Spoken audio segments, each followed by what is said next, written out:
Can you advise me, Madam Deputy Speaker, on what mechanisms are available so the British public are truly aware of what interests are being represented on this floor?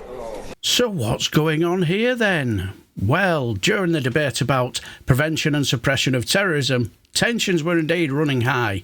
Well, Labour MP for High Peak, Jon Pearce, was going through his speech agreeing that the government should prescribe Palestine Action as a terrorist organisation. Well, during his speech, I have to say I got a feeling he was over-egging it a little bit. Palestine Action is something different. Over 5 years, it has conducted a campaign of violence, intimidation and criminal damage. In one attack on a business in Bristol, 2 police officers were attacked with a sledgehammer. The officers also then found not only sledgehammers, but whips, axes and other homemade weapons. See what I mean? Now, you notice that Zarah Sultana is on her phone there.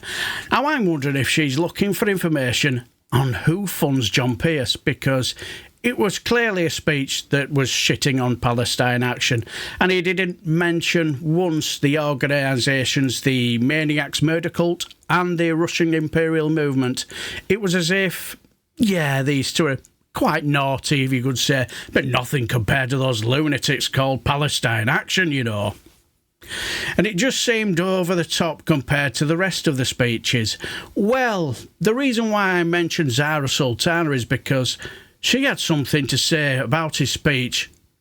Point of order, Zarah Sultana. Thank you, Madam Deputy Speaker. During the previous debate on the prescription of Palestine Action, the member for High Peak, who I have notified, spoke without declaring that he is chair of Labour Friends of Israel and has accepted hospitality and overseas trips funded by pro-Israel lobby organisations. The House was discussing a non-violent direct action group that directly challenges the Israeli state, which is on trial for genocide against the Palestinian people. Can you advise me, Madam Deputy Speaker, on what mechanisms are available so the British public are truly aware of what interests are being represented on this floor? I thank the Honourable Lady for her point of order and indeed for having given advance notice of it. The procedure for raising a complaint of this sort is by writing to the Parliamentary Commissioner for Standards, and it is not a matter for the Chair. Very interesting, eh?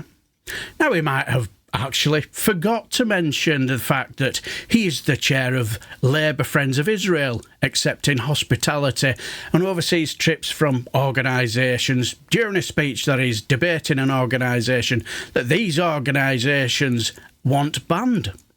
This information might have, slipped his mind, but given that they were talking about Palestine Action, it probably would have been wiser to mention these Israeli lobby organisations when giving a speech about an organisation called Palestine Action. Don't you?